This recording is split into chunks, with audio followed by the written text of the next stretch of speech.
आइए अब एक बहुत ही महत्वपूर्ण प्रकार के गति को देखेंगे, एक बहुत ही इंपॉर्टेंट टाइप के मोशन को देखेंगे जिसका नाम है रोलिंग मोशन। ठीक है, रोलिंग मोशन। रोलिंग मोशन जो है ये मोशन में कंबाइंड ट्रांसलेशन और रोटेशन मोशन होता है, दोनों ही होते हैं, ट्रांसलेशन भी होता है रोटेशन भी होता है, लेकिन इसकी एक खासियत होती है। क्या खासियत होती है वो मैं समझाता हूँ आपको। तो रोलिंग मोशन या लौटनी गति में दोनों चीजें होंगी, तो मैं दोनों ही बना लेता हूँ। क्या क्या होगा, एक स्थानांतरण गति होगी ट्रांसलेशन मोशन जो कि सेंटर ऑफ मास के बराबर होगा, ठीक है, और एक रोटेशनल मोशन भी होगा ओमेगा। ठीक, तो इसको आप किस तरह से देख सकते हैं, इसको देख सकते हैं यहाँ पर ट्रांसलेशन मोशन है, ठीक है, एवं रोटेशनल मोशन भी है, घूर्णन गति भी है। ठीक है, देखिए तो क्योंकि ये ट्रांसलेशन मोशन है तो इसकी हर बिंदु उसी वेग से चल रही होगी, है ना, बिल्कुल उसी तरह से चल रही होगी, सारे के सारे जो सेंटर ऑफ मास की वेलोसिटी है। तो ये भी v है, ये भी v है, ये भी v है, सारे के सारे v है।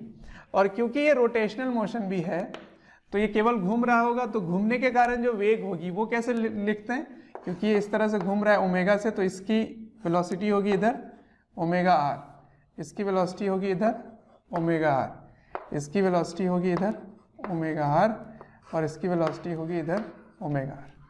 ठीक, तो दोनों को अगर मिला दिया जाए तो मिलाने के बाद क्या आएगा, देखिए जरा ध्यान से, मिलाने के बाद इस तरह से आएगा v प्लस ओमेगा आर, और इधर क्या आएगा, इधर आ जाएगा v, इधर आ जाएगा ओमेगा आर। तो इसको आप क्या लिख सकते हो, इसको लिख सकते हो v माइनस ओमेगा आर। ठीक है, और इसको कैसे लिखोगे, एक v इधर एक ओमेगा आर इधर, इधर ओमेगा आर इधर v, तो इसको आप इस तरह से जोड़ेंगे ये। ठीक, और इसको कैसे जोड़ेंगे, इसको इस तरह से जोड़ेंगे ये ऐसे, तो ये v है, ये ओमेगा आर है, तो इन दोनों का वेक्टर सम होगा, है ना, इसको आप सदिश की तरह जोड़ेंगे।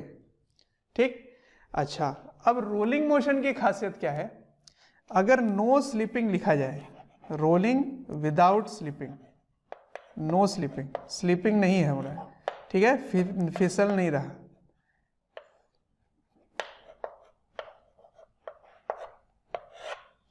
फिसलन नहीं है।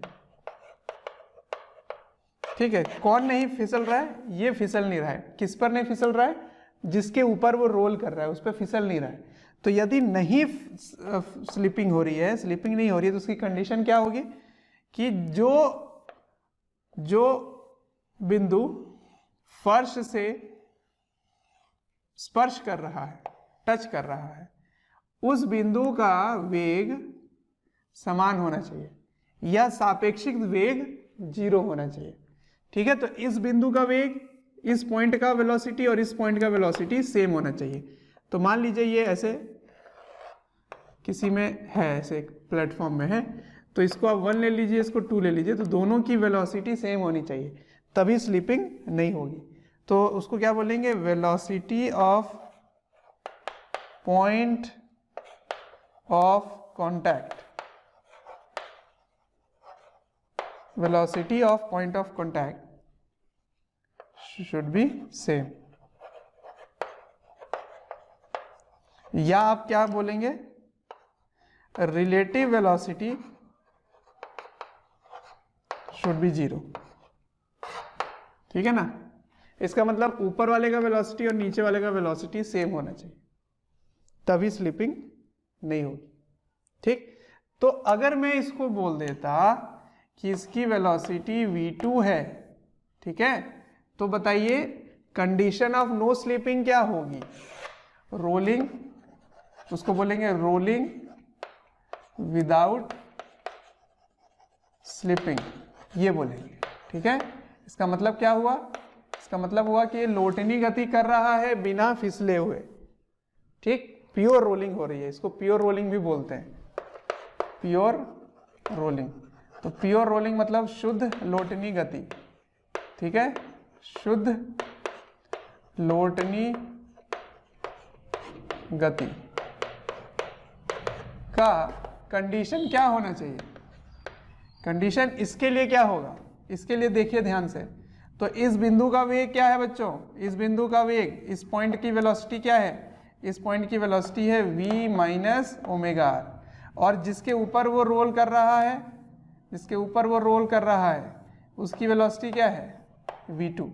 तो इसकी और इसकी दोनों की वेलोसिटी सेम होनी चाहिए, 1 की वेलोसिटी 2 के बराबर होनी चाहिए। तो आप क्या लिखेंगे, v minus omega r equals to v2। ठीक है, ये हो गया A। अब अगर मैं B लूं कि rolling on ground, rolling without sleeping on ground, मतलब पृथ्वी के धरती के ऊपर अगर वो रोल कर रहा है, तो अगर ये फर्श होता, ये फर्श होता तो उसकी वेलोसिटी क्या होती, 0। फर्श थोड़ी चल रहा होता है, ग्राउंड थोड़ी ना चलता है, ग्राउंड को हम लोग स्थिर मानते हैं, है ना, उसको रेस्ट पे मानते हैं। तो ऑन ग्राउंड अगर हो तो आप क्या करेंगे, यहां पर ऐसे बना लेंगे और इस तरह ग्राउंड बना लेंगे, तो फिर से इसकी वेलोसिटी तो v माइनस ओमेगा आर ही होगी, लेकिन इसकी वेलोसिटी क्या हो जाएगी, इसकी वेलोसिटी 0 हो जाएगी, इस बार v2 0 हो गया। तो आप क्या लिखेंगे, कंडीशन, शर्त क्या होगी इसकी, condition of pure rolling. Pure rolling मतलब समझते हैं, रोलिंग विदाउट स्लिपिंग, बिना फिसले हुए रोल करना, लोटनी गति करना। तो क्या है इसकी शर्त, इसकी शर्त है v माइनस ओमेगा आर बराबर 0, ये होना चाहिए। इसका मतलब क्या हुआ, इसका मतलब हुआ v बराबर ओमेगा आर होना चाहिए, तभी ये ग्राउंड के ऊपर रोल करेगा।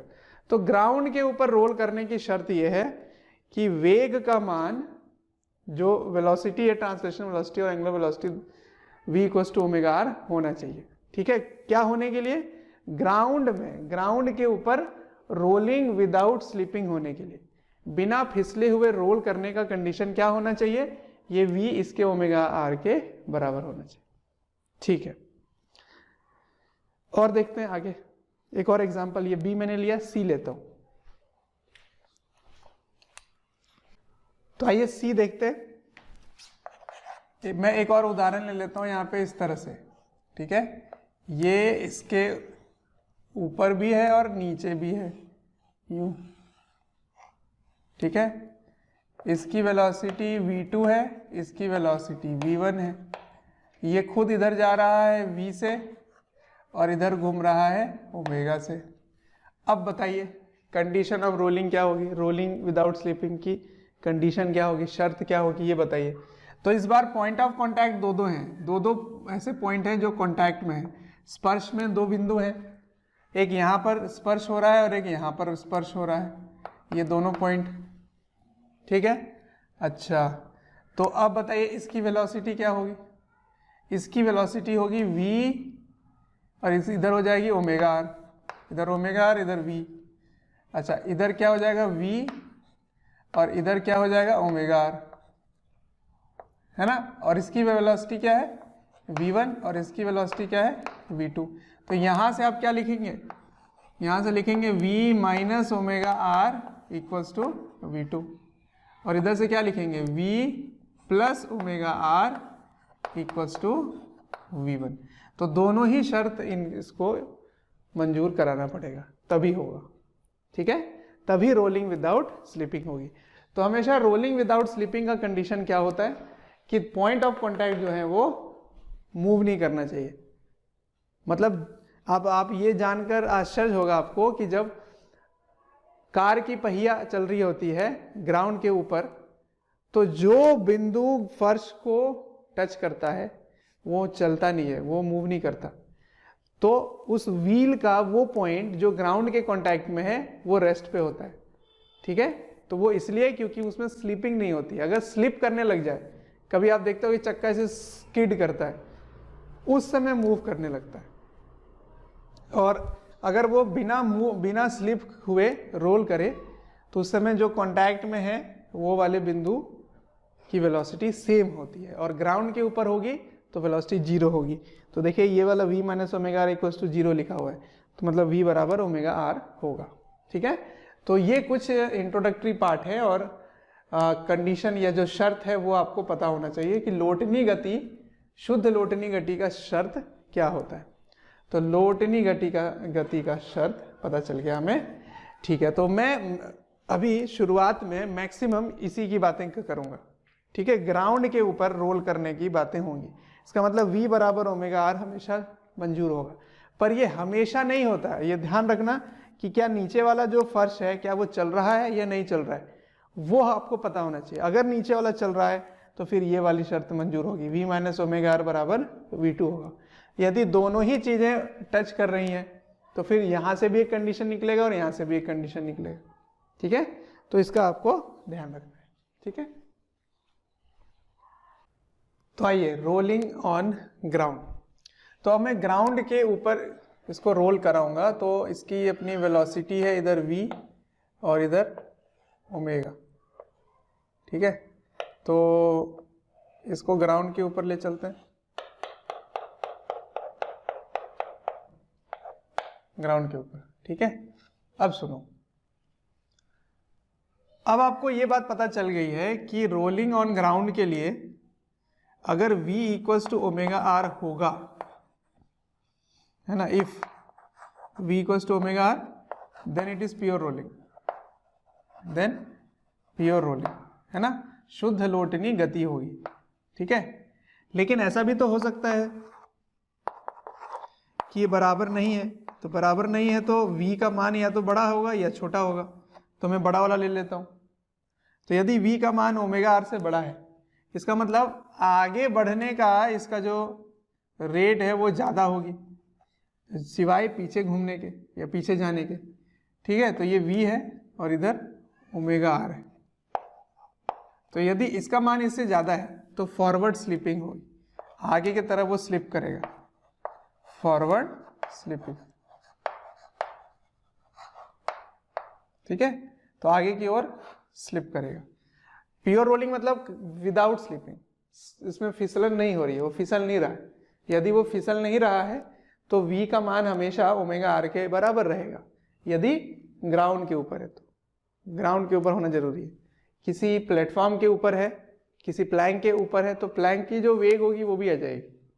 ठीक है, अच्छा, अब अगर वो कम है तो क्या होगा, है ना, यदि v का मान ओमेगा आर से छोटा है तो ओमेगा आर ज्यादा होगा, तो पीछे की तरफ स्किड करेगा, तो बैकवर्ड स्लिपिंग होगी, बैकवर्ड स्लिपिंग। ठीक है, तो ये बात है। तो यदि प्योर रोलिंग है तो इसकी काइनेमेटिक्स देख लेते हैं। फिर काइनेमेटिक्स है तो ये दोनों ही मतलब कंबाइंड ट्रांसलेशन रोटेशन ही है, तो जो काइनेमेटिक्स मैंने वहां सिखाया वो सारा यहाँ लगेगा। ठीक है, तो काइनेमेटिक्स समझ लेते हैं। Kinematics of pure rolling on ground, समझ रहे हो क्या लिख रहा हूं, समझ रहे हो कि कोई प्रॉब्लम नहीं है ना। इसकी गति की पता करनी है, किसकी, प्योर रोलिंग मतलब शुद्ध लोटनी गति की फर्श के ऊपर, कोई प्रॉब्लम नहीं है समझने में। ठीक है, काइनेमेटिक्स देखते हैं। सबसे पहले इसका वेलोसिटी के बारे में बात कर लेते हैं। ठीक है, वेलोसिटी, तो वेलोसिटी के बारे में हम बात कर चुके हैं। अब इसको डायग्राम से समझ लेते हैं, जरा ध्यान से देखिए। मैंने कहा ये होगा v equals to omega r होगा, इसका मतलब इसकी वेलोसिटी 0 हो जाएगी, है ना, और इसकी वेलोसिटी क्या हो जाएगी, इधर v है इधर ओमेगा आर है, तो इसका इसको अगर जोड़ोगे तो क्या हो जाएगा, ये दोनों तो बराबर ही हो गया ना, ये दोनों क्या हो गए, v हो गया, तो इसकी रिजल्टेंट इधर आ जाएगी। इसका मतलब अगर अब मैं यहाँ पे डायग्राम से बताऊं ऐसे, तो इसकी वेलोसिटी तो 0 होगी। थैंक यू डियर स्टूडेंट्स, हमें ढेर सारा प्यार देने के लिए। डेली हजारों स्टूडेंट्स हमारे वीडियो से लाभ उठा रहे हैं, उनको काफ़ी बेनिफिट पहुंच रहा है हमारे वीडियो लेक्चर से। आपसे एक रिक्वेस्ट है कि डिस्क्रिप्शन बॉक्स पे एक लिंक है, उस लिंक को क्लिक करें और अपनी एनरोलमेंट सुनिश्चित करें। और साथ ही जिनको स्टडी मटेरियल या फिर डाउट सेशन चाहिए वो प्रीमियम कोर्सेज़ के लिए भी एनरोल कर सकते हैं। सेंटर की वेलोसिटी v होगी, यहाँ की वेलोसिटी क्या हो जाएगी √2v, क्योंकि देखो ये वाला v है, ये भी v है, तो √v² प्लस v² v√2, ठीक है। अच्छा, यहाँ पर ओमेगा r और यहाँ पर v, तो इन दोनों को जोड़ो, ऐसे, तो √2v ऐसे आ जाएगा, है ना, क्योंकि ओमेगा r का मान के किसके बराबर है, v के बराबर है, तो यहाँ क्या आ जाएगा √2v आ जाएगा, ऐसे √2v। ठीक, यहाँ पे क्या होगा, यहाँ देखिए, यहाँ से जब आप ऊपर जाएंगे इस जगह पे, तो इधर v है और इधर ही ओमेगा r भी है, तो v प्लस ओमेगा r। अब ओमेगा r की वैल्यू v के बराबर है, तो किसके बराबर हो गया, 2v के बराबर हो गया। इसका मतलब इसकी वेलोसिटी क्या है, 2v है। ठीक है, समझ आ रहा है। अच्छा, मैं यहाँ पे पूछूं इसकी वेलोसिटी बताइए, तो क्या करोगे, इधर तो v था, इधर v, और यहाँ से यहाँ का डिस्टेंस मान लीजिए r/2 है, तो इधर क्या हो जाएगा ओमेगा r/2, और इधर क्या हो जाएगा v, तो v माइनस ओमेगा r/2 क्या होगा, ओमेगा r है v के बराबर यानी v/2, तो v/2 v से माइनस करोगे तो वो भी v/2 ही देगा, तो ये भी v/2 हो गया। ठीक है, अब यहाँ से ऊपर आइए, इस जगह पे आ जाइए, इस जगह पे, तो इस जगह पे क्या होगा बोलो, इस जगह पे इधर v, इधर घूमकर ऐसे ओमेगा r है, तो इधर v है और इधर ही ओमेगा r भी है, ओमेगा r, तो दोनों को जोड़ दो, तो ओमेगा r, ये वाला डिस्टेंस r/2 है, तो r/2 ले लेते हैं, तो जोड़ोगे तो क्या आएगा v plus omega r/2, v/2 3v/2 हो जाएगा, तो ये आ जाएगा 3v/2। तो देख रहे हो ये 0 है, ये फिर v/2 है, फिर यह v है, फिर ऊपर 3v/2 है, फिर ऊपर 2v है, ये इधर √2v है, इधर √2v है, ऐसे है। ठीक है, ये इसकी वेलोसिटी है, यहाँ पे 0 भी है। तो अगर मैं किसी थीटा एंगल पे वेलोसिटी निकालना चाहूँ तो वो कैसे कर सकते हैं, यही मैं वहाँ पे पहले बताया था कि उसको जोड़ते हैं, तो रूट अंडर करके, तो मान लीजिए यहाँ से मैं थीटा एंगल पे ऐसे ले लेता हूँ, ऐसे, ये थीटा है, तो इधर v है और इधर ओमेगा r है, और ओमेगा r की वैल्यू किसके बराबर है, v के बराबर है। ठीक है, ये 90 डिग्री है, ये 90 है, ये 90 माइनस थीटा है, और ये 90 है, टोटल कितना हो गया देखो बच्चों, ये v है, और अब ओमेगा r से ये भी v हो गया, और ये एंगल कितना हो गया 180 माइनस थीटा हो गया, ऐसे। तो अब इसका रिजल्टेंट निकालिए, इसका रिजल्टेंट निकालिए, तो इसका रिजल्टेंट क्या होगा, रूट के अंदर a² plus b² plus 2ab cos 180 minus theta. ठीक है, ऐसे। तो cos 180 माइनस थीटा क्या होगा, माइनस cos थीटा होगा, इसको जोड़ोगे तो क्या आ जाएगा 2v², इसको जोड़ोगे तो क्या आ जाएगा माइनस 2v², क्योंकि cos 180 माइनस थीटा क्या होता है, माइनस cos थीटा होता है, ये हो गया। अब यहाँ से मैं 2v² को कॉमन ले लेता हूँ, 1 माइनस cos थीटा, तो 1 माइनस cos थीटा को हाफ एंगल में खोल दीजिए, तो 1 माइनस cos 2 थीटा जैसा वाला फॉर्मूला लगा लो, तो क्या आ जाएगा 2 sin² थीटा/2, तो 2v² 2 sin² थीटा/2। तो यहां से दो 2 है, एक 2 बाहर आ जाएगा, और v² एक बाहर आ जाएगा, ये v² बाहर आ जाएगा, तो फाइनल आंसर क्या हुआ देखिए, तो v net is equal to 2 v sine theta by 2, ये आ गया। ठीक है, तो इसको स्पीड मान सकते हो, ये इसकी मैग्नीट्यूड हो गई, तो स्पीड हो गई, स्पीड। तो किसी भी थीटा एंगल पे किसी भी सरकमफरेंस में पार्टिकल की स्पीड क्या होगी, 2v साइन थीटा बाई 2। ठीक, पर कब होगा, रोलिंग ऑन ग्राउंड होना चाहिए। ग्राउंड के ऊपर अगर रोल करे तो उसकी स्पीड क्या होगी, 2v साइन थीटा बाई 2। और थीटा कहां से ले रहे हो, तो वर्टिकल से ले रहे हो, ऊर्ध्वाधर से ले रहे हो। ठीक है, ये इसकी स्पीड हो गई। ठीक, तो इसी पे एक क्वेश्चन मैं पूछ दूं आपसे कि बताइए सरकमफ्रेंस में एक ऐसा पॉइंट बताइए, एक ऐसा पॉइंट बताइए जिसकी स्पीड v है। जैसे यहाँ पे इसकी स्पीड √2v है, इधर भी √2v है, तो यहाँ पे सरकमफ्रेंस में कितने दूर पर आप लेंगे, इसके परिधि पे कितने दूर पर लेंगे कि उसकी जो स्पीड, जो चाल है, वो स्पीड v के बराबर हो जाए, है ना, v के बराबर हो जाए। तो कैसे करेंगे, सवाल ही समझ में आया। ठीक है, find point on circumference whose speed is v। ठीक है, रोलिंग ऑन ग्राउंड। सवाल समझ में आ गया। यदि ग्राउंड के ऊपर लोटनी गति हो रही है, शुद्ध लोटनी गति हो रही है, तो बताइए एक ऐसा बिंदु निकालिए जिसकी चाल कितनी है, v है।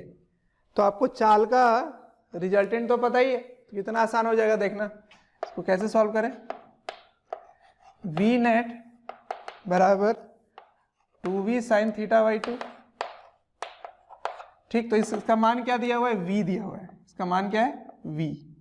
तो यहाँ पे लिख दीजिए v बराबर 2v साइन थीटा बाई 2। यहाँ से v और v काट दीजिए, इधर जाके हाफ हो जाएगा, तो हाफ बराबर साइन थीटा बाई 2। तो साइन का मान हाफ कब होता है, जब वो 30 डिग्री पे होता है। तो इसको आप लिख सकते हैं 30 डिग्री बराबर थीटा बाई 2। तो थीटा बराबर 30 डिग्री इंटू 2 बराबर थीटा। तो थीटा का मान किसके बराबर हो गया, 60 डिग्री। इसका मतलब पाई बाई 3, पाई बाई 3 अगर विस्थापन हो जाए यहाँ से 60 डिग्री होना चाहिए। तो यहाँ से 60 डिग्री पर अगर एक बिंदु लोगे तो उस बिंदु का वेग नहीं, उस बिंदु का चाल कितना होगा, v होगा। तो समझ आया कैसे करते हैं इन सब सवालों को। तो अगर ये सूत्र याद है तो काफी आसान हो जाता है। तो पहला चीज तो था वेलोसिटी, तो वेलोसिटी आपने निकालने सीख लिया। अब दूसरा एक्सेलरेशन, एक्सेलरेशन क्या होगा वो पता करते हैं। ठीक है, हालांकि मैंने कंबाइंड ट्रांसलेशन रोटेशन में बता रखा है, फिर भी मैं आपसे कोशिश करूंगा ये पता कराने का। ठीक, इसको नोट डाउन कीजिए। अब त्वरण देखने से पहले, एक्सेलरेशन देखने से पहले एक कुछ पॉइंट्स हैं जो उनको कंटिन्यू कर लेते हैं, काइनेमेटिक्स में ही सीख लेते हैं थोड़ा सा इसकी काइनेमेटिक्स। और पहली चीज़ तो ये कि आपने क्या देखा कि जो सेंटर है वो अगर v से जा रहा है तो जो टॉप है वो कितने से जाता है, 2v से जाता है। तो इसी पर एक सवाल अगर ऐसा पूछ दिया जाए कि मान लीजिए ऐसे ऊन का ऐसे गोला बना हुआ है, ऐसे ऊन का ऐसे, ठीक है, ऐसा है। तो यहाँ से एक धागा को अगर मैं खींचता हूँ ऐसे,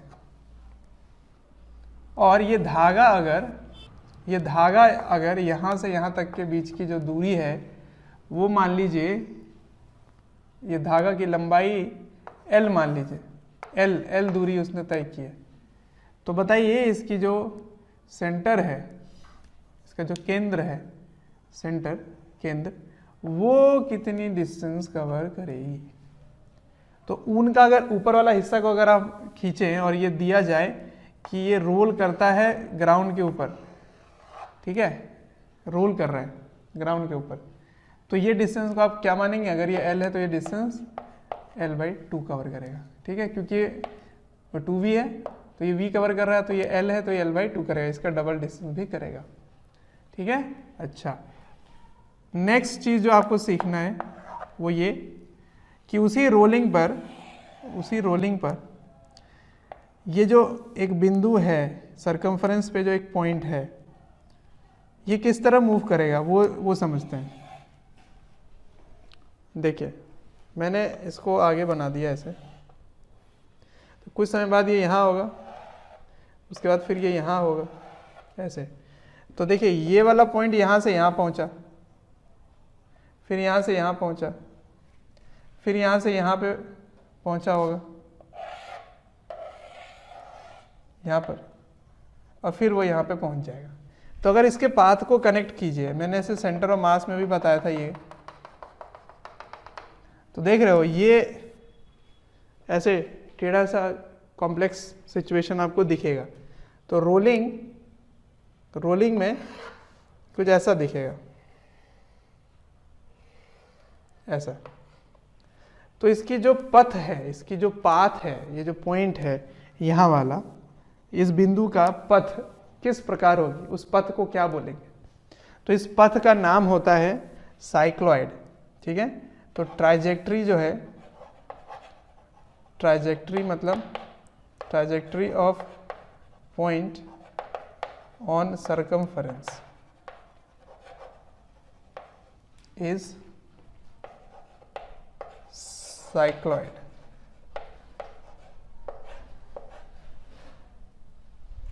ठीक है, इज साइक्लॉइड। तो साइक्लॉइड पथ होता है इसका, तो इसकी पथ कैसी होती है? पथ चक्रीय होती है, ठीक है, चक्रीय।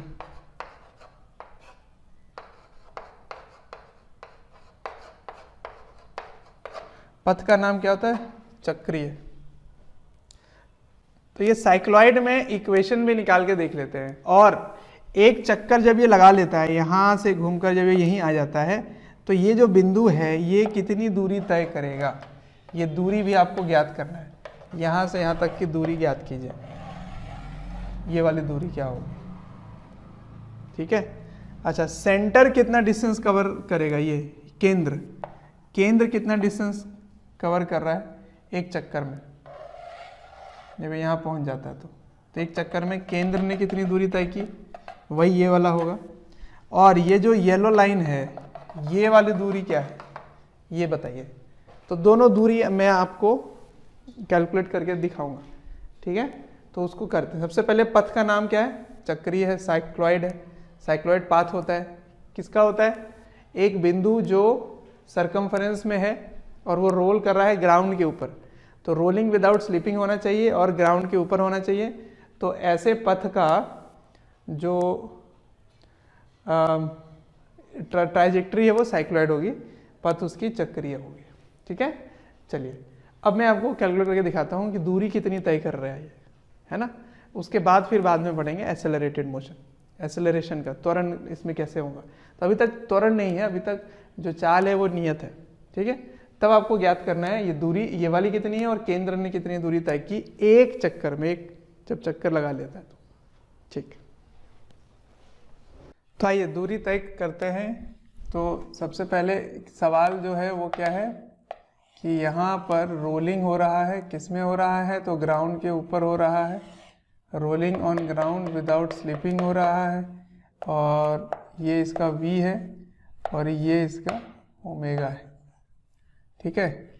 तो v बराबर ओमेगा r, ये चीज़ तो यहाँ पर कंप्लीट है, ठीक। सवाल है कि जब ये एक चक्कर लगा लेता है, ऐसे घूमकर वापस आ जाता है, तब बताना है। तो थीटा बराबर 2 पाई हो रहा है, ठीक है। कौन सा थीटा? तो यहाँ पे जो थीटा बन रहा है, इधर से जो थीटा बन रहा है, वो जब 2 पाई हो जाएगा तब बताना है कि कितने दूरी तय होगी, ठीक। तो t बराबर क्या होगा? समय टोटल समय कितना लगा ये बताना है। तो समय बराबर थीटा बटा ओमेगा, मतलब 2 पाई बाई ओमेगा, ठीक है। अच्छा, अब प्यारे बच्चों, जब मैं कमेंट सेक्शन में जाता हूँ तो कुछ ऐसे लाइन हैं, कुछ ऐसे कमेंट्स हैं जो काफ़ी कॉमन है, और वो ये हैं कि सर एक इस चैप्टर का इस टॉपिक के बारे में वीडियो बना दें, या इस टॉपिक को थोड़ा सा इलेबोरेट करके समझा दें। तो प्यारे बच्चों, मैं आपसे रिक्वेस्ट करना चाहता हूँ कि सबसे पहले तो हमारे चैनल को सब्सक्राइब करें और बेल आइकन को हिट करें। इससे क्या होगा कि कोई भी नोटिफिकेशन आप मिस नहीं करेंगे। मैं ये इसलिए कह रहा हूँ क्योंकि जिस टॉपिक के बारे में आप पूछ रहे होते हैं या आप रिक्वेस्ट कर रहे होते हैं वो हमारे चैनल्स में ऑलरेडी वीडियोज़ हैं। आप अगर चैनल विज़िट करेंगे तो प्लेलिस्ट भी बने हुए हैं और प्लेलिस्ट से आप अपने जो डिमांड है, जो आपके पर्टिकुलर टॉपिक्स हैं, उनको आप विज़िट करके पढ़ सकते हैं। अब पहला कि केंद्र ने कितनी दूरी तय की, ये सेंटर ने कितना डिस्टेंस तय किया एक चक्कर में, जब ये यहाँ पहुँच जाता है तो जब ये एक चक्कर लगा लेता है तो बताइए केंद्र ने कितनी दूरी तय की होगी। तो distance covered by centre, distance covered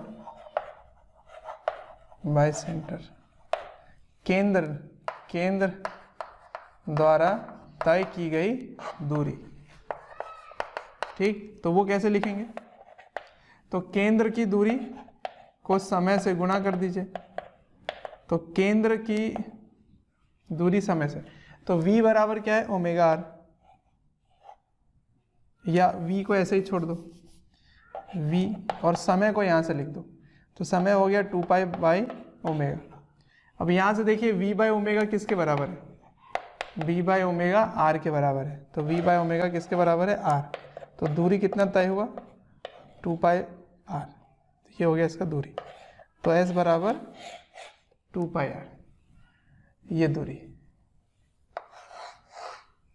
2 pi are. ठीक है, अब अगला सवाल क्या है? अगला सवाल है कि बताइए कोई ये वाला जो पॉइंट यहाँ पे था, जब ये एक चक्कर लगाता है तो ये चीज़ पता है आपको कि ये साइक्लॉइड कवर करता है। तो बताइए दूरी क्या होगी साइक्लॉइड की, वो दूरी क्या होगी? ठीक, तो distance covered by point on circumference,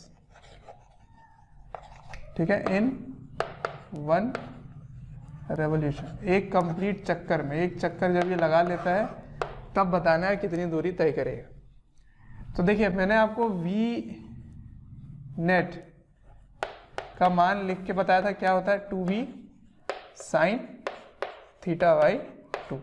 और थीटा का मान आप किसके बराबर लिख सकते हैं? थीटा का मान लिख सकते हैं ओमेगा टी के बराबर। तो थीटा बराबर ओमेगा टी यहाँ से। तो इसका मतलब आपको स्पीड पता है, चाल पता है, तो चाल से दूरी कैसे निकालेंगे? अभी क्योंकि ये कांस्टेंट नहीं है तो इंटीग्रेट करोगे, तो इंटीग्रेशन v dt, ठीक है। तो v का मान कितना है? 2v sign omega T by 2 dt का इंटीग्रेशन, कब से? 0 से लेकर 2 पाई बाई ओमेगा तक, 2 पाई बाई ओमेगा तक, ठीक है। तो साइन का इंटीग्रेशन क्या होता है? माइनस कॉस, साइन का इंटीग्रेशन माइनस कॉस। तो 2v minus cos omega T by 2, ठीक है। अच्छा, और इसका कोफिशिएंट से गुणा भाग कर, मतलब डिवाइड करेंगे तो ओमेगा नीचे 2 चल जाएगा ऊपर, तो 2 चल गया ऊपर, ओमेगा आ गया नीचे, ये हो गया, ठीक। और इसको 0 से 2 पाई बाई ओमेगा तक, ठीक है। तो ये क्या बन गया? 4v by omega, v by omega यहाँ से r है तो ये बन गया 4r। अच्छा, पहले 0 डालोगे तो cos 0 का मान क्या होगा? 1, ठीक। तो माइनस है तो इसको पहले लिख सकते हो, तो ये आ जाएगा 1 माइनस cos ओमेगा बाई 2, और t का मान क्या होगा? 2 pi by omega, omega omega omega omega. तो cos पाई का मान क्या होगा? cos पाई का मान -1, तो माइनस माइनस प्लस, तो 2 हो जाएगा, 2 और 2 4 से मल्टीप्लाई हो जाएगा, तो 8 r आ गया। समझ आया? इसका मान क्या है? -1 minus minus plus 1 plus 1 plus 1 2 into 4 8। तो दूरी कितनी तय होती है? ये दूरी 8r तय होती है, ठीक है। तो ये सब स्टैंडर्ड रिजल्ट है, इनको आप याद रख सकते हो। ये 8r आता है, वो 2 पाई r आता है, ठीक है। और r का मान क्या है? r का मान इसकी त्रिज्या है, रेडियस है, ठीक। तो एक पहिया 2πr कवर करता है पहिया का एक बिंदु, और उसी पहिए का जो केंद्र है वो 2πr दूरी तय करता है। समझ में आया? तो ये हो गई कुछ मुख्य बातें जिनको आपको बस इसके रिजल्ट ही याद रख लेने हैं। ठीक है, अब मैं कुछ इसके साइक्लॉइड की इक्वेशन लिखने सिखा देता हूँ। इसकी ट्राजेक्ट्री की जो समीकरण है, इक्वेशन है, वो x और y के बीच में रिलेशन बता देता हूँ। ठीक है, उसको भी देख लेते हैं। आइए, मैं क्या निकालना चाह रहा हूँ, ये जो साइक्लॉइड पाथ है, इस साइक्लॉइड पाथ में x और y कोऑर्डिनेट क्या होगी ये निकालना चाह रहा हूँ। ठीक है, तो ये a बिंदु तो कोई था जो कि यहाँ चला गया किसी भी t टाइम पे। ठीक है, ऐसे, तो ऐसे ले लीजिए, मान लीजिए ये थीटा एंगल घुमा है, तो ये चीज़ मैंने आपको बता रखा है कि यहाँ पर v आता है, क्योंकि v वेग से जा रहा है, ये v आता है, तो इसकी भी वेलोसिटी इधर v होगी, और इधर ओमेगा r के कारण भी इसकी वेलोसिटी v होगी। ठीक है, उसके बाद मैंने आपको ये भी बताया, चलिए मैं यहाँ बना देता हूँ, ये है v और ये भी है v, ऐसे।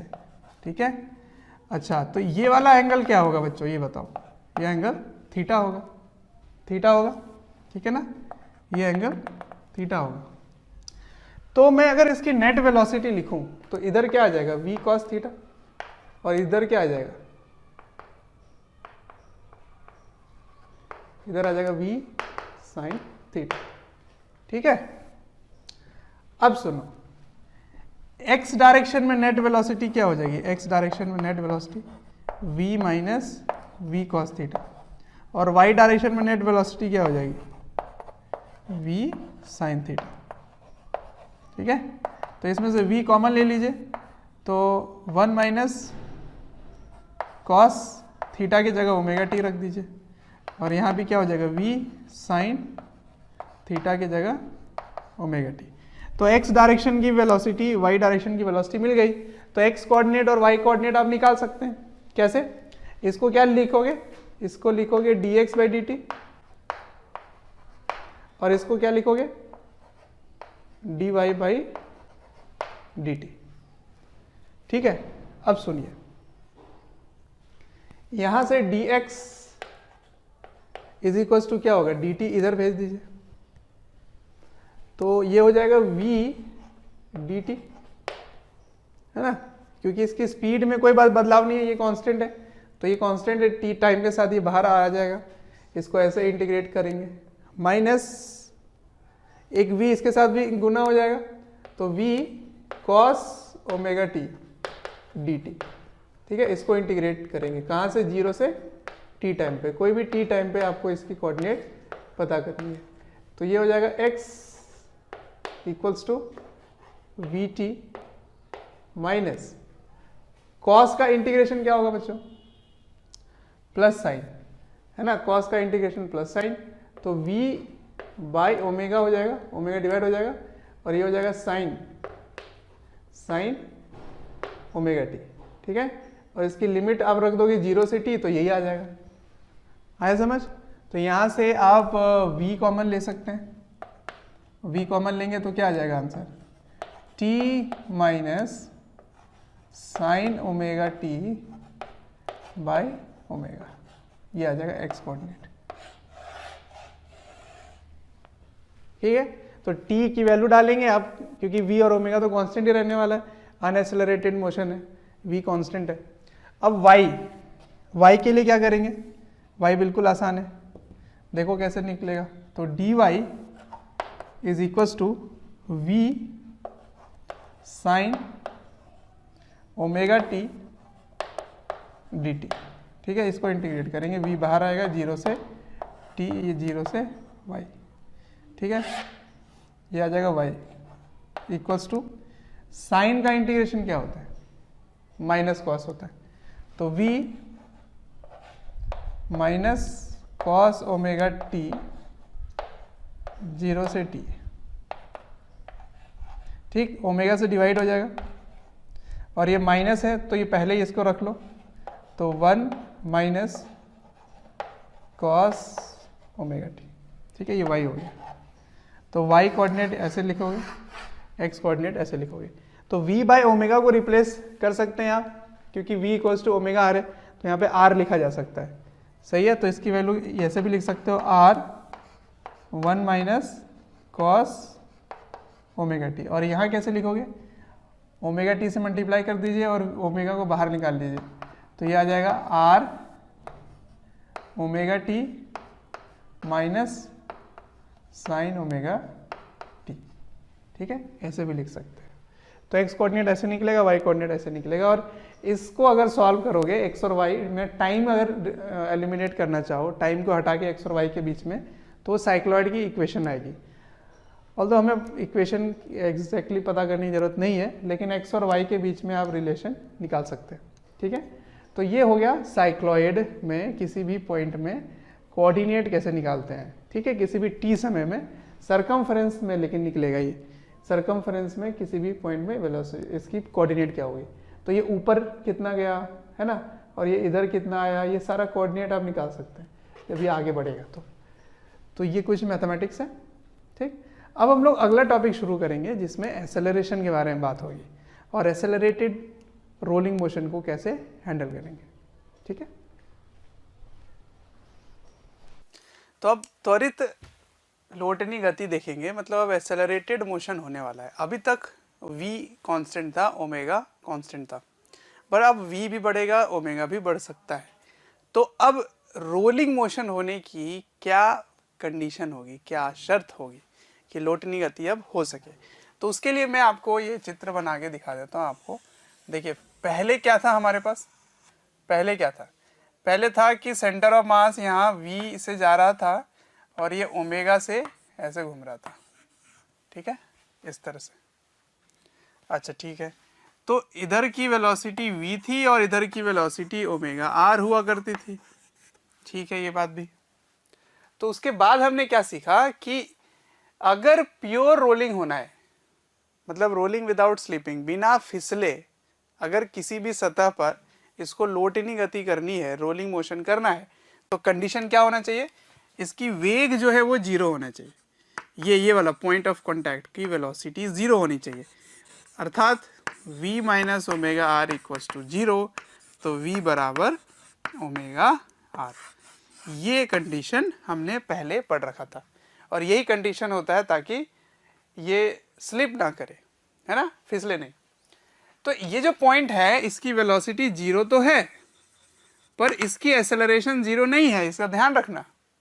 इस बिंदु की त्वरण जीरो नहीं है, एक्सेलरेशन जीरो नहीं है। तो क्या है, कौन सा एक्सेलरेशन होगा, इधर की ओर होगा, सेंट्रीपिटल, जिसको बोलेंगे ओमेगा स्क्वायर आर। ये होगी इसकी एक्सेलरेशन, है ना। तो रेडियल एक्सेलरेशन क्या होगा, ओमेगा स्क्वायर आर, ये होगा। इसकी एक्सेलरेशन अभी फिलहाल नहीं है, अभी मैं ये कांस्टेंट v को कांस्टेंट लेके चल रहा हूँ। ठीक है, यहाँ पर नियत है ये। अब लेके चलता हूँ मैं त्वरित। ये था अनएक्सेलरेटेड, अनएक्सेलरेटेड था, मतलब त्वरित नहीं था, है ना, एक्सेलरेशन इसमें जीरो था। तो ये हमने पढ़ रखा है। अब हम नया पढ़ने वाले हैं जिसमें एक्सेलरेशन जीरो नहीं होगी, ये एक्सेलरेटेड होगा। ठीक है, ये एक्सेलरेटेड होगा। तो एक्सेलरेटेड होने के लिए, हाँ, तो मैंने क्या किया, इसको एक्सेलरेटेड कर दिया, तो अब इसकी त्वरण आ गई, एक्सेलरेशन आ गई a, और इसकी एंगुलर एक्सेलरेशन भी ले लेता हूं मैं अल्फा। ठीक है, तो कोणीय त्वरण और रेखीय त्वरण, दोनों ही त्वरण इसमें होने वाली है। ठीक है, तो अब शर्त क्या होगी, इसको लोटनी गति या रोलिंग मोशन होने की शर्त क्या होगी, कंडीशन क्या होगी, वो पता करते हैं। तो देखिए, ये जो पॉइंट है वो स्लिप ना करे, ये बिंदु फिसले नहीं इसके ऊपर, उसके लिए इस बिंदु का जो, बच्चों अगर हमारे वीडियोस आपको पसंद आते हैं, आपको हमारी जो मेहनत है वो आपको अच्छी लगती है, तो आप हमारे वीडियोस को ज़रूर लाइक करें और शेयर करें। शेयर इसलिए मैं करने बोल रहा हूँ क्योंकि आपके शेयर करने से ज़रूरतमंद बच्चों तक ये वीडियोस पहुँच सकता है, जिनको एक पर्टिकुलर टॉपिक काफ़ी वीक लग रहा है, या एक ऐसा चैप्टर है जिसके बारे में एक पर्टिकुलर टॉपिक उनको अच्छे से पढ़ना है तो उन तक पहुंच सकता है ये। अंत में मैं आपसे यही कहना चाहूँगा कि आपके स्नेह, अफेक्शन, प्यार देखकर हमारी पूरी मोशन की टीम काफ़ी मोटिवेटेड है आपको क्वालिटी कंटेंट देने के लिए। आप वेग है वो 0 होना चाहिए, इस बिंदु का चलना नहीं है, वो बिल्कुल रेस्ट पे रहना चाहिए इस सरफेस के रिस्पेक्ट में। इसका मतलब ग्राउंड की बात कर रहा हूं मैं, ग्राउंड की बात कर रहा हूं तो v minus omega r is 0, v equals to omega r होना चाहिए। पर अब ये त्वरित है तो इसका मतलब v के बढ़ने का जो दर है, जो रेट है, वो कहलाता है a। तो इसके बढ़ने का रेट और इसके बढ़ने का रेट अगर समान नहीं हुआ तो फिर ये दोनों बराबर नहीं होगा। तो अगर बराबर होना है तो इसका मतलब a इक्वल्स टू क्या होना चाहिए, अल्फा आर होना चाहिए। समझ आया क्या बोलना चाह रहा हूं मैं? इसके बढ़ने का दर, इसके बढ़ने का दर कहलाएगा a और इसके बढ़ने का दर कहलाएगा अल्फा, और r तो है ही।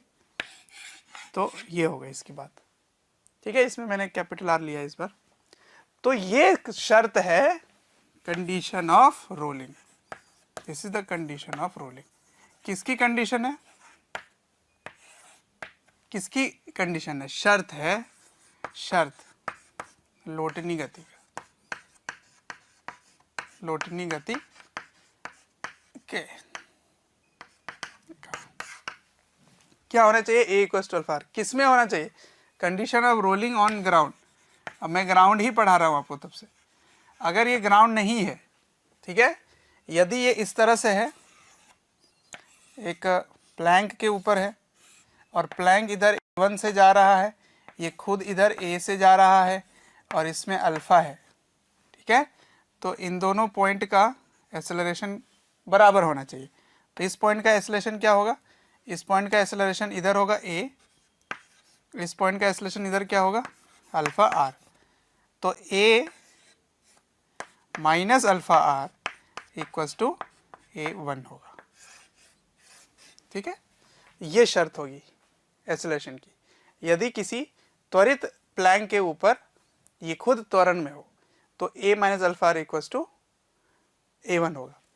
लेकिन उसी समय मैं ये बात भी आपको समझा देना चाहता हूँ कि इसकी एक एक्सेलरेशन इधर भी होगी और ये इस समय जो ओमेगा है वो ओमेगा स्क्वायर आर होगी, और इधर का एक्सेलरेशन होगा a और इधर का एक्सेलरेशन होगा अल्फा आर, अल्फा आर। तो a minus alpha r ground में रोल कर रहा है, तो ठीक है। चलिए, तो ये बात आपको समझ आ गया, ये कंडीशन होना चाहिए। अब सुनिए, क्योंकि त्वरण की बात हो रही है, क्योंकि एक्सेलरेशन की बात हो रही है, क्योंकि अल्फा यानी कि कोणीय त्वरण की बात हो रही है, तो हमें न्यूटन की भी बात यहाँ पे माननी पड़ेगी। न्यूटन ने क्या कहा था कि त्वरण के लिए आपको बल चाहिए और अल्फा के लिए क्या चाहिए, टॉर्क, बल आघूर्ण चाहिए, है ना। तो एक्सेलरेशन के लिए आपको फोर्स चाहिए और अल्फा के लिए आपको टॉर्क चाहिए। तो अगर मैं यहां पर फोर्स लगाता हूं, है ना, ऐसे फोर्स लगाया, इधर F फोर्स लगाया, किसी भी एक ब्लॉक के बारे में बात हो रही है, तो जो भी नेट फोर्स होगा, नेट फोर्स जितने भी 2-4 फोर्स लग रहे होंगे, तो नेट फोर्स जो होगा F नेट, वो क्या होगा, M into A centre of मास, ठीक है। तो नेट फोर्स जिस डायरेक्शन में होगा उसी डायरेक्शन में मास इंटू एक्सेलरेशन होगी, ठीक है। और नेट टॉर्क जो होगा, नेट टॉर्क वो क्या होगा, I अल्फा। अब प्रॉब्लम यह है कि टॉर्क किसी भी पॉइंट के अबाउट होता है, तो कौन से पॉइंट के अबाउट ले, ये तो पूरा अक्ष जो है वही मूव कर रहा है, एक्सिस ही मूव कर रहा है, तो कौन से एक्सिस के अबाउट टॉर्क ले। तो एक्सिस आप कहीं भी ले, तो अगर आप यहां पर लेते हैं, सेंटर ऑफ मास के अबाउट लेते हैं, तो ये अपने में भी एक एक्सेलरेटेड बॉडी है, खुद भी एक क्या है, त्वरित है। तो अगर आप एक्सेलरेटेड बॉडी में बैठ जाएंगे तो एक स्यूडो फोर्स भी लगेगा, तो बिल्कुल सही बात है। तो स्यूडो फोर्स इधर जाएगा ma, ठीक है। तो सेंटर ऑफ मास के अबाउट अगर आप लेते हैं तो इस स्यूडो फोर्स का टॉर्क 0 हो जाएगा। तो यही सबसे सही पॉइंट है वहां पर, क्योंकि स्यूडो फोर्स का टॉर्क 0 हो रहा है, इसीलिए हम वहीं पे ले लेंगे इसको। तो net torque about centre of mass, तो I about centre of mass भी लोगे आप, ठीक है। क्यों कर रहे हैं सेंटर ऑफ मास के अबाउट, क्योंकि उसका टॉर्क 0 हो जा रहा है, ठीक है ना, इसलिए वहां पे लेंगे। अगर आप यहां लेते, इस जगह इसके अबाउट लेते, तो फिर आपको स्यूडो फोर्स का भी टॉर्क लेना पड़ता। अगर आप यहां पे लेते तो भी इसका स्यूडो फोर्स का टॉर्क आ जाएगा, ठीक है। लेकिन इस पॉइंट के अबाउट अगर लोगे, इस पॉइंट के अबाउट, तो इस पॉइंट के अबाउट अगर, जैसे ये जो पॉइंट है बिल्कुल जो छू रहा है, इस पॉइंट की एक्सेलरेशन 0 है लीनियर डायरेक्शन में, क्योंकि a का मान अल्फा r के बराबर है, सही है। क्योंकि यहां पर a है इधर और इधर है अल्फा r, तो फिर इस डायरेक्शन में नेट एक्सेलरेशन तो 0 हो गया ना, a नेट इक्वल्स टू 0।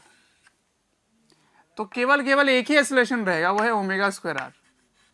तो फिर आप स्यूडो फोर्स जब आप इसके अबाउट यहां पे जब आप लिख रहे हैं, इसके अबाउट लिख रहे हैं, तब की बात कर रहा हूं। अगर आप इस पॉइंट के अबाउट टॉर्क लिखना चाहते हैं, ये लिखना चाहते हैं, तो इधर स्यूडो फोर्स लिखेंगे आप, m ओमेगा स्क्वायर r लिखेंगे, क्योंकि एक्सेलरेटेड मोशन जो हो रहा है उसकी एक्सेलरेशन ऊपर हो रही है, तो स्यूडो फोर्स एक्सेलरेशन के नीचे लगता है, छदम बल त्वरण के विपरीत दिशा में लगता है, तो m ओमेगा स्क्वायर r हो गया। तो इसका भी टॉर्क इसके अबाउट 0 हो रहा है, देखिए। तो ये वाला पॉइंट भी बिल्कुल सेफ है, आप इसके अबाउट भी लिख सकते हैं, net torque equals to I alpha. पर हम लोग सेंटर ऑफ मास के अबाउट लेंगे, आसान रहेगा, ठीक है। तो ये बात हो गई कि अगर त्वरण है तो बल चाहिए, अल्फा है तो टॉर्क चाहिए, और टॉर्क बल के कारण होगा, और ये अल्फा क्या करेगा, इसके ओमेगा को बढ़ाएगा, अगर ओमेगा की दिशा में ही अल्फा है तो, और ये ए क्या करेगा, इसके वी को बढ़ाएगा, इसके वी को बढ़ाएगा, है ना। तो मैं कुछ एग्जाम्पल आपको लिख के दिखाता हूं यहां पर, जिसमें वेलोसिटी, ओमेगा, अल्फा और ए, इनकी बातें होंगी, ठीक है। तो थोड़ा सा मैं एग्जाम्पल दूंगा तो फील आएगा, समझ आएगा कि वेलोसिटी कम हो रहा है कि वेलोसिटी बढ़ रहा है, ओमेगा कम हो रहा है या ओमेगा बढ़ रहा है, ओमेगा कौन बढ़ा रहा है, फोर्स का टॉर्क किधर है, अल्फा किधर है, एटसेट्रा एटसेट्रा, ठीक है। तो चलिए इसको नोट डाउन कीजिए, मैं उसको लेता हूँ। तो आइए, पहला एग्जाम्पल कुछ इस तरह से है कि मान लीजिए आपने एक गेंद को ऊपर फेंका ऐसे, तो इसकी किसी भी समय में v ऐसे अपने वेलोसिटी देकर फेंकी है, लेकिन इस बार ऐसे घुमाकर फेंके हो, ऐसे घुमा के, तो ऐसे घुमाकर फेंकोगे तो इसकी ओमेगा ऐसी होगी, इस तरह से, ठीक है। तो जैसे जैसे ये ऊपर जाता है, हमने सीख रखा है कि ऊपर जाते जाते इसकी वेलोसिटी 0 हो जाती है। इसके ओमेगा में क्या फ़र्क पड़ेगा ये बताइए। क्या इसके घूमने का जो रेट है, जो दर है, वो कम हो जाएगा? क्या इसकी ओमेगा कम हो जाएगी, या इसकी ओमेगा बढ़ेगी, या ओमेगा में कोई चेंज नहीं आएगा, या ओमेगा भी 0 हो जाएगा ऊपर जाके? इसको समझते हैं। तो देखिए, इस पे फोर्स क्या लग रहा है वो समझते हैं। आपके हाथ से अलग होते ही, आपके हाथ से अलग होते ही इसकी वेलोसिटी v और ओमेगा है, v और ओमेगा है, ठीक है। तो अलग होते ही इसमें फोर्सेस क्या क्या लग रहा है वो देखिए। आपने बाहर से कोई फोर्स लगाया नहीं, एक ही फोर्स लग रहा है, वो है mg। अब ये mg का जो फोर्स है, ये जो बल है, ये इसके वेलोसिटी को कम करेगा, क्योंकि इसके वेलोसिटी के ऑपोजिट में फोर्स है, तो इसकी वेलोसिटी कम होती है और वहां जाते जाते इसकी वेलोसिटी 0 हो जाती है, ऊपर वेलोसिटी 0 हो जाती है। लेकिन इस फोर्स का कोई टॉर्क नहीं आएगा इस सेंटर ऑफ मास के अबाउट। तो यदि कोई टॉर्क नहीं आएगा तो ओमेगा में चेंज नहीं आएगी, क्योंकि अल्फा ही नहीं आया, ठीक है, अल्फा ही नहीं आया। तो ये अल्फा में नहीं आया कोई चेंज, कोई अल्फा ही नहीं आया, इसलिए ओमेगा में कोई चेंज नहीं आएगा, इसलिए यहाँ भी ओमेगा रहेगा।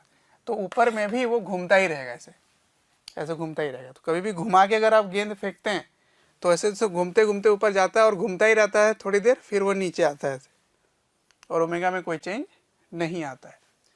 ठीक है, दूसरा एग्जाम्पल देखिए।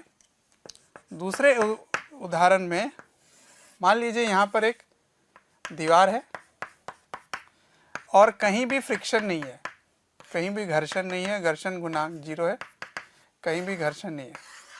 ठीक है, अब मान लीजिए ये ऐसे एक गेंद है जो ऐसे v वेलोसिटी से ओमेगा लेकर ऐसे आगे बढ़ता है। तो यहाँ जाने के बाद जब ये इससे टकराएगी गेंद, तो इस पे बल क्या क्या लग रहा है ये देखते हैं। ठीक है, तो यहाँ पर सेंटर पे, सेंटर यहाँ पे mg लग रहा होगा, यहाँ पे ऐसे लग रहा है नॉर्मल, और इधर से एक फोर्स लग रहा है, इधर से एक फोर्स लग रहा है। तो ये फोर्स क्या करता है, इसकी वेलोसिटी को चेंज कर देता है।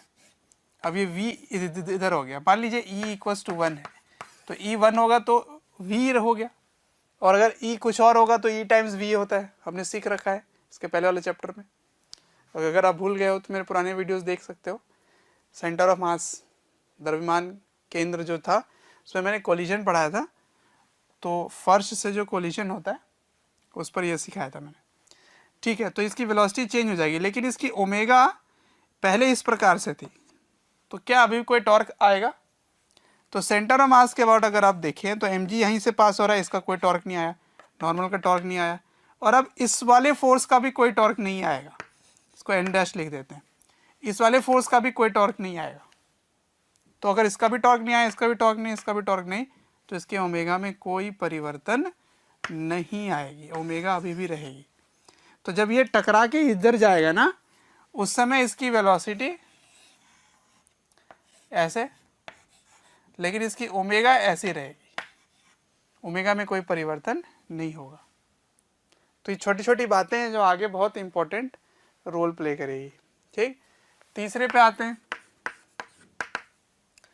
अब इसमें सुनिए क्या हो रहा है, फ्रिक्शन अभी भी बात नहीं कर रहे, फ्रिक्शन अभी भी 0 है। अगर आप इस इधर फोर्स लगाते हैं F, ठीक है, तो सेंटर ऑफ मास के अबाउट अगर आप देखें तो इस फोर्स का क्या क्या काम होगा। सबसे पहले तो ये फोर्स जिस दिशा में लग रही है उसी दिशा में त्वरण देगा ये, तो F जो है वो इस डायरेक्शन में एक्सेलरेशन दे देगा, तो A आ जाएगा। ठीक है, तो F के कारण A आया। अब इसी F के कारण अल्फा भी आएगा। तो सेंटर ऑफ मास के अबाउट अगर आप देखें तो फोर्स जो है वो सेंटर ऑफ मास के about centre of mass alpha देता है। तो अल्फा देने से क्या होगा, इसकी ओमेगा भी बढ़ जाएगी, ये अल्फा हो गया तो इसकी ओमेगा बढ़ जाएगी। ठीक है, और ये F के कारण एक्सेलरेशन भी मिलेगा, तो एक्सेलरेशन भी मिलेगा और अल्फा भी मिलेगा। ठीक है, तो ये ऐसे घूमने भी लगेगा और आगे चलने भी लगेगा। यहाँ पे मैं फ्रिक्शन नहीं ले रहा हूँ, इसलिए फ्रिक्शन की बात नहीं करेंगे, अभी थोड़ी देर बाद में बताऊंगा फ्रिक्शन। ठीक है, तो ये बात समझ में आ गई। अब इसकी डायरेक्शन किधर है, अल्फा की डायरेक्शन होगी क्लॉकवाइज, घड़ी की दिशा में, और इसकी A की डायरेक्शन किधर होगी, +i में, ऐसे A इधर।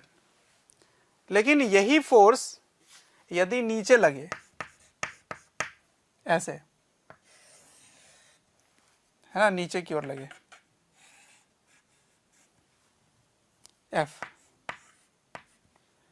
तो सेंटर ऑफ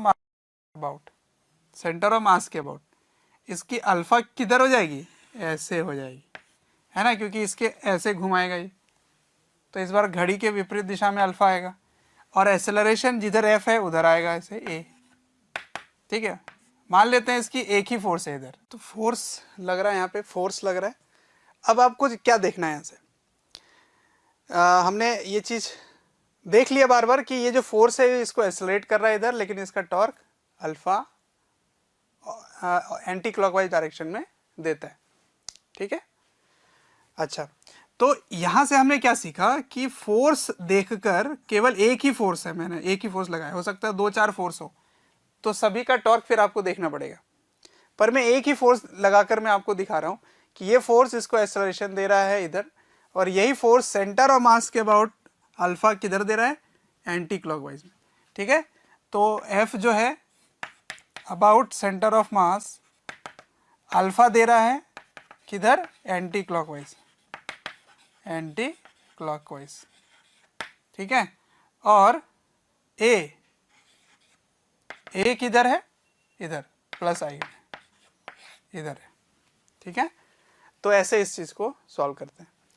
ठीक है, तो अब आगे फ्रिक्शन की भी बात करेंगे और देखेंगे कि इसकी इक्वेशन कैसे लिख सकते हैं। जो इक्वेशन मैंने लिखने सिखाया, जो मेन इक्वेशन आपको बताया, उसको यूज करने के लिए क्या है, net force equals to M A centre of mass, और net torque about centre of mass is equals to I centre of mass into alpha. ठीक है, ये दोनों इक्वेशन लगाने सीखेंगे। ठीक है, अब सुनो, अभी इसको नोट डाउन करते हैं, फिर मैं आपको बताता हूँ फ्रिक्शन कैसे देखेंगे और मैं बताऊंगा आपको इसको कैसे यूज करेंगे। कोई भी चैप्टर या वीडियोस आपको डिटेल में ईयर लॉन्ग वाले वीडियोस चाहिए और काफ़ी डिटेल में वीडियोस आपको चाहिए, तो आपको एक नंबर दे रहा हूँ, टोल फ्री नंबर है, आप इनको कॉल करें और डिटेल में आप बात कर सकते हैं और पूछ सकते हैं। नंबर है 1800-2121-799।